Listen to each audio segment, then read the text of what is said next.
Good morning. Welcome to this week's market update. The major indices were mostly flat last week. The Dow and the Nasdaq eked out marginal gains, while the S&P 500 took a small step back.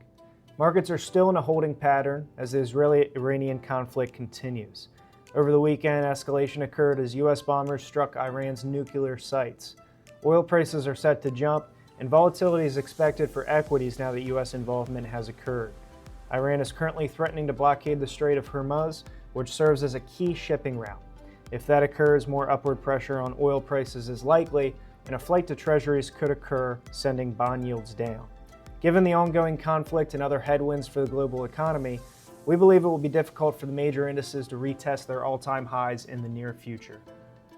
The Federal Reserve once again held its benchmark rate steady after last week's June meeting. While the decision was unanimous amongst members, the path forward is less unified.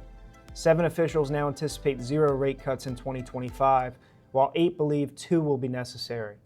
This divide is likely due to the uncertainty surrounding the near-term path of inflation. Current data suggests President Trump's tariffs have not yet caused substantial price increases. However, upcoming reports may begin to reflect otherwise. The central bank upwardly revised its 2025 inflation forecast to 3.1%, and pulled back GDP growth expectations to 1.4%. Fresh data for the Fed is due out this week in the form of the May PCE report. We're also keeping an eye out for updated consumer confidence data from the Conference Board. Thanks for tuning in. Have a great week.